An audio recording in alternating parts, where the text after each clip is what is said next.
Kembali di Era Entertainment, selamat datang kembali di The Golden Cross Playlist. Seperti biasa hari ini kita akan melanjutkan review saham part yang ke-265. Namun sebelumnya bagi teman-teman yang mungkin belum subscribe channel YouTube ini, sekali lagi jangan lupa tekan tombol subscribe, nyalakan lonceng notifikasinya agar teman-teman tidak pernah ketinggalan informasi-informasi terbaru dari channel ini. Di part yang ke-265 hari ini, kita akan mereview kurang lebih ada 6 saham, dan sebelum kita mereview sekali lagi selamat ISG bisa kuat dan bertahan di 6.000, tapi seperti yang sudah saya katakan dari sebelum-sebelumnya bahwa ISG ini bermain di zona range yang cukup lebar, sideways yang cukup lebar menurut saya. Jadi saya yakin tidak beberapa lama lagi, mungkin mentok di 6.200, dia akan kembali lagi ke area 5.000-an, 5.800, 5.900, dan nanti akan mulai benar-benar stabil mungkin di bulan November, Desember, dan di 2022 dia mulai benar-benar running. Ya, tapi kita harapan bersama target kita ke 6.400 di tahun ini semoga tercapai, dan semoga beberapa sektor andalan yang sudah kita sebutkan dari Januari itu bisa menjadi primadona. Salah satunya adalah sektor coal, batu bara, yang begitu kencang naiknya harga komoditas dunianya, dan juga hari ini terlihat bahwa saham-saham coal berterbangan. Jadi seperti yang saya katakan di video sebelumnya yang ada pembahasan Adaro, bahwa jangan pernah takut ya. Karena apa? Karena bandar itu sangat-sangat mudah mempengaruhi psikologis kita. Itu kalau kita kemarin bilang, itu kan sudah tidak mau lagi batu baranya sudah tidak mau produksi lagi, akan ditutup PLTU-nya. Itu permainan bandar murni. Karena apa? Harga komoditas dunia itu tidak bisa dibohongi, dia tetap naik terus. Indikator itu kita pakai untuk sebagai acuan atau sebagai penguat kita, sebagai reason kita untuk terus hold. Bahkan kalau dia turun kita nambah lebih banyak, dan akhirnya apa yang terjadi? Teman-teman bisa lihat. Semua call naik. Adaro 160 170 kita dapat. PTBA dapat juga naik banyak. ITMG dapat 8% mungkin. Semua kita dapatkan dengan sangat simple, dengan reason to buy kita yang kuat. Karena apa? Saya percaya bahwa bandarmologi itu penting untuk kita pelajari. Mereka mempermainkan psikologis. Bagi saya di market, teknikal itu penting.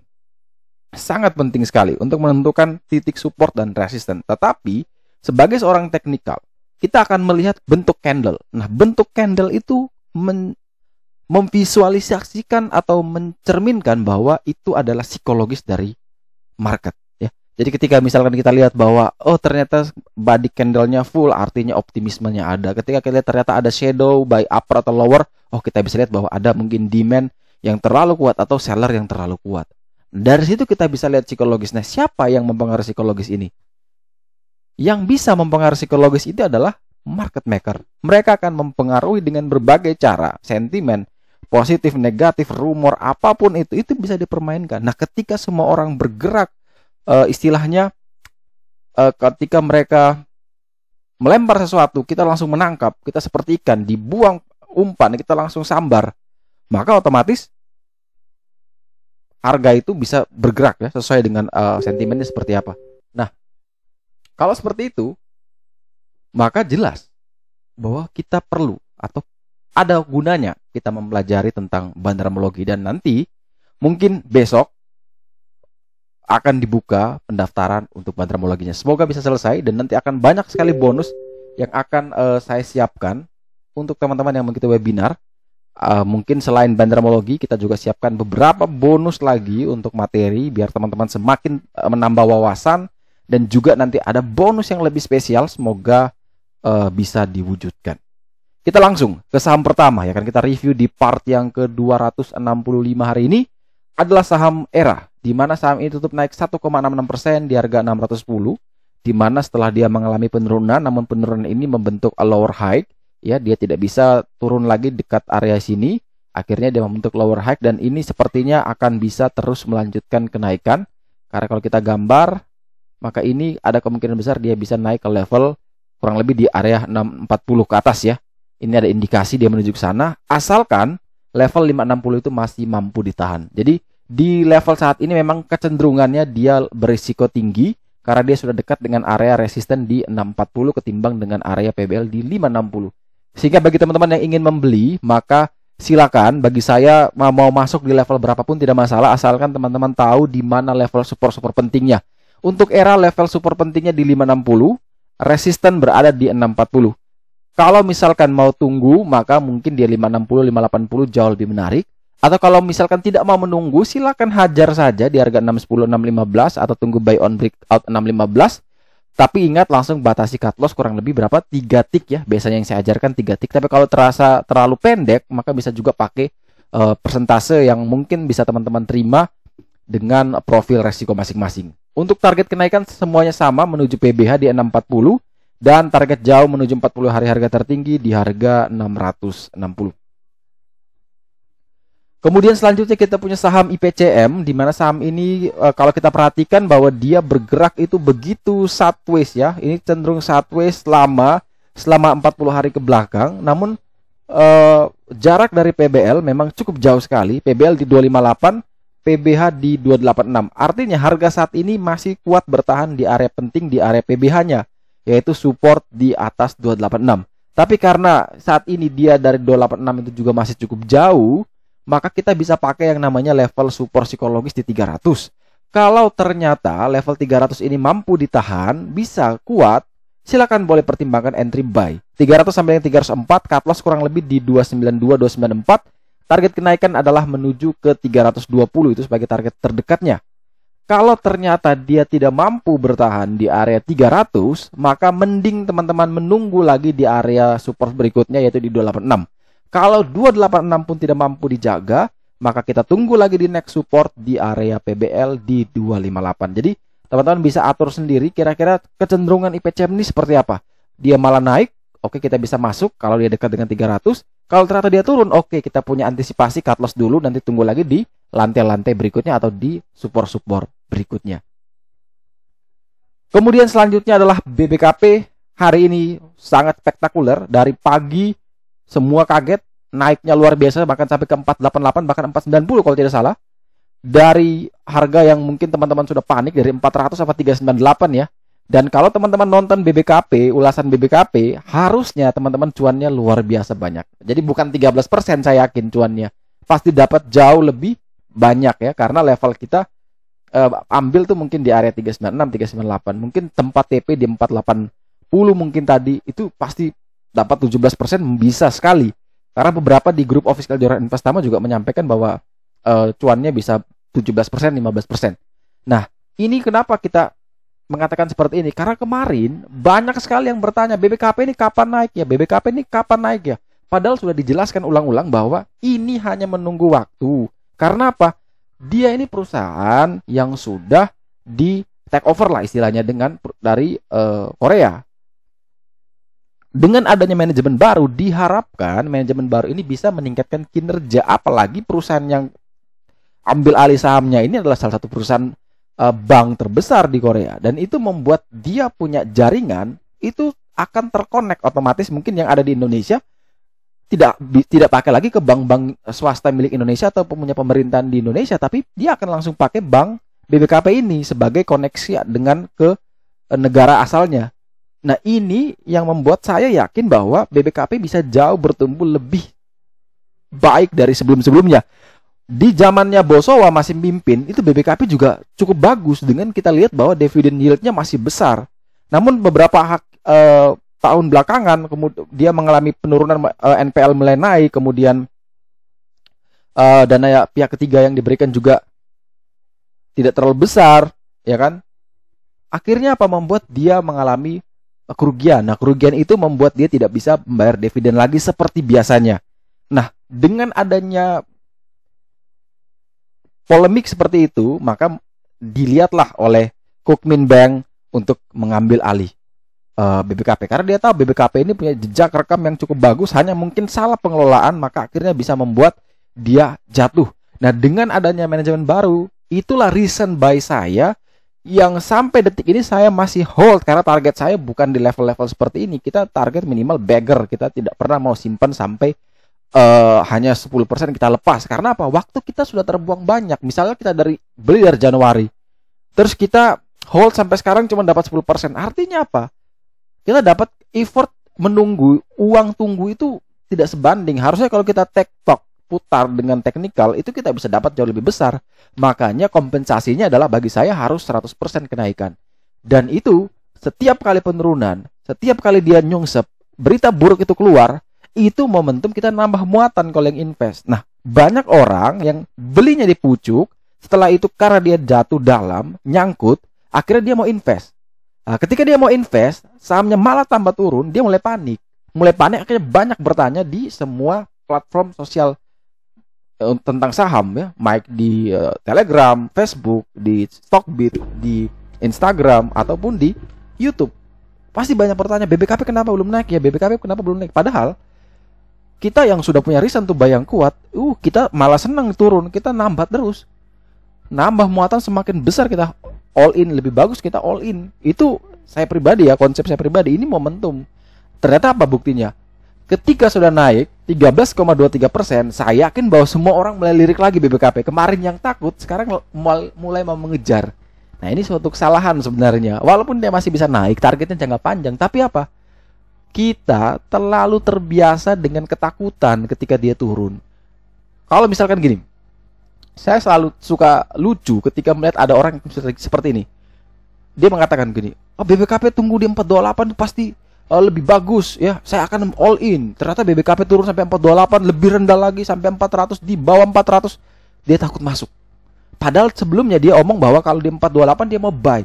Tapi ternyata apa? Semakin turun malah semakin takut. Wah, ini kayaknya tambah turun, guys, gak jadi. Nah, itu yang selalu saya katakan, lucu. Orang tuh berani ngomong waktu dia masih di harga, misalkan kata dia 462 ya. Saya tunggu lagi BBKP di 400. Kejemput saya all in, jual rumah, buy. BBKP-nya ke 400 nggak jual-jual rumah, malah tidak muncul sama sekali. Nah, ini yang saya katakan bahwa kita terlalu mudah terpengaruh. Tidak pernah kita bisa disiplin, tidak pernah bisa kita independen dengan analisa kita sendiri. Makanya selalu saya katakan apa? Ketika yang membuat analisa itu kita, maka kita tuh tahu kenapa kita mau membeli saham tersebut. Tapi ketika kita mendengarkan orang lain, maka kita penuh dengan keraguan, penuh dengan ketidakpastian. Nah, ketidakpastian inilah yang membuat kita goyah ketika ternyata harga sahamnya dibanting dulu. Di detik itu kita cut loss, dia terbang, penyesalan itu yang muncul nantinya. Makanya sekali lagi, BBKP ini saya ucapkan selamat buat yang masih menjadi holder setia, karena kita targetnya bukan di level ini, kita akan kawal terus sampai ke level yang tertinggi.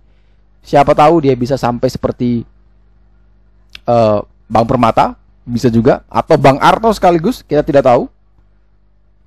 Tapi itu yang kita harapkan bersama. Kalau secara teknikal memang dia tadi berhasil breakout di PBH 472, itu berhasil ditembus. Level yang sangat penting, berhasil ditembus. Namun sayang, dia tidak mampu close di atas 472. Masih ada 5 tick lagi. Sehingga di level saat ini menjadi level yang sangat-sangat krusial. Kita tidak mungkin masuk di level ini. Karena apa? Dia di ujung ya, mendekati, istilahnya bagi saya itu mendekati atap terkuatnya. Atap terkuat ini kalau misalkan berhasil dijebol sekali lagi yang untuk kedua, dan bisa closing di atas itu, maka punya potensi bisa rebound yang sangat tinggi. Bahkan sampai ke 540. Target 40 hari harga tertingginya. Tapi kalau ternyata tidak mampu menembusi atap itu, maka ya mending wait and see. Bagi saya wait and see, karena kita tidak punya lagi level-level penting yang bisa kita informasikan di sini. Cuman ada 472 atau di 408. Jadi dua opsi itu. Kalau bisa breakout lagi di 472 baru boleh buy. Silakan buy on breakout ketika melewati 472. Tapi kalau selama dia tidak breakout, ya mending tunggu lagi di area 396 sampai dengan 408. Selanjutnya kita punya saham PNLF, di mana saham ini ditutup minus 0,52%. Di mana kalau misalkan teman-teman juga ikuti bahwa emiten ini juga dekat PBL, akhirnya berhasil rebound, naik tinggi, berhasil menembus resisten juga di 194. Nah, harga saat ini sedang berusaha untuk menguji level support barunya, support PBH, atau yang kita kenal sebelum sebagai resisten, ini berubah menjadi support barunya di 194. Cuman satu tick. Sangat-sangat rawan, apalagi dia di PBH ya. Kalau dia di PBL itu wah santai-santai saja, tapi kalau di PBH memang lebih rawan. Kalau misalkan PNLF ini bisa kuat dan bertahan di atas atau sama dengan 194, boleh pertimbangkan entry 194, 195, cut loss di 191 atau 190 dengan target ke 220. Tapi kalau ternyata dia opening langsung dibanting di bawah 194, maka mending kita wait and see, mending tunggu lagi di area PBL yaitu di 180. Jadi tinggal teman-teman atur sendiri mana yang terjadi. Kuat bertahan buy, jebol mending tunggu di next supportnya. Selanjutnya, ini ada beberapa saham yang dekat dengan PBL, mungkin bagi teman-teman bonus ya. Ini buat teman-teman yang mungkin tidak tergabung dalam The Golden Cross, bisa saya informasikan ada 2 saham ini yang dekat dengan PBL. Tetapi kalau misalkan yang mau bergabung dengan The Golden Cross itu jauh lebih baik. Teman-teman tidak perlu menunggu. Karena apa? Yang di PBL bukan cuma 1-2. Banyak sekali yang dekat PBL. Artinya apa? Kalau misalkan teman-teman sudah tektok di sini dapat, cari yang PBL lagi, tektok lagi, cari PBL lagi. Begitu mudah, begitu cepat ya. Ada beberapa orang yang baru masuk ya. Ini mungkin sebenarnya pribadi ya. Penilaian pribadi, opini pribadi. Tapi kalau saya melihat bahwa ada yang trading, kemudian dia melihat bahwa oh ini kok simple banget nih, saya tidak perlu tarik garis, saya cuma request, saya tinggal sahamnya apa, mau daily, weekly, monthly, chartnya keluar dekat PBL, buy, alert muncul, buy. Akhirnya apa, dia sebulan coba 150.000 coba, akhirnya bayar seumur hidup, lifetime The Golden Cross. Kenapa dia bilang? Karena dia merasa bahwa lah sebulan doang udah bisa nutup lifetime, kenapa saya harus istilahnya tidak perpanjang gitu. Artinya dengan dia sudah bayar seperti itu, investasinya sudah jangka panjang. Mungkin modalnya keuntungannya dibayar untuk The Golden Cross, tetapi setelah itu dia bisa setiap hari dapat cuan. Kalaupun tidak setiap hari, tapi minimal dia tahu mana level-level yang dekat PBL. Makanya kalau teman-teman yang mau bergabung dengan The Golden Cross, maka segera teman-teman hubungi saya. Nanti akan saya masukkan ke dalam The Golden Cross Premium. Nanti teman-teman bisa saya informasikan bagaimana cara bergabungnya. Kita kembali ke saham SIM ya. Di sini Salim Infomas, harga penutupan tadi di 525 naik tipis 0,96%. Dan ini saya melihat ya, bukan cuma SIM. Setelah sektor mini bank naik, kemudian mulai decline, mulai turun, kemudian komoditi mulai berputar. Sektor call duluan memimpin. Nah, sektor call sudah mulai memimpin hari ini. Kita lihat sektor CPO mulai mendatar atau mulai sideways. Nah, saya punya curiga, saya punya asumsi, saya punya opini bahwa ada kecenderungan dalam waktu dekat, mungkin weekly, sektor rotasi berikutnya adalah di CPO. SSMS kita sudah informasikan sebelumnya dekat PBL dan dia beneran naik.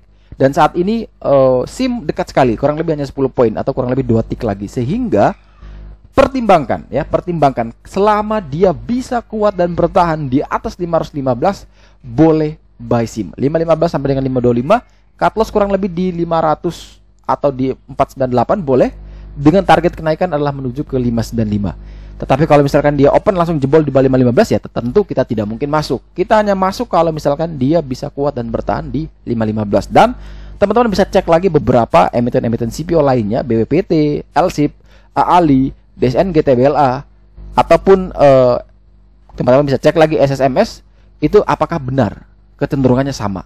Kalau polanya sama, artinya memang sektornya juga akan sama, dan tentunya itu tinggal tunggu waktu, dia akan mengalami rotasi sektor ya. Setelah call, maka selanjutnya adalah CPO.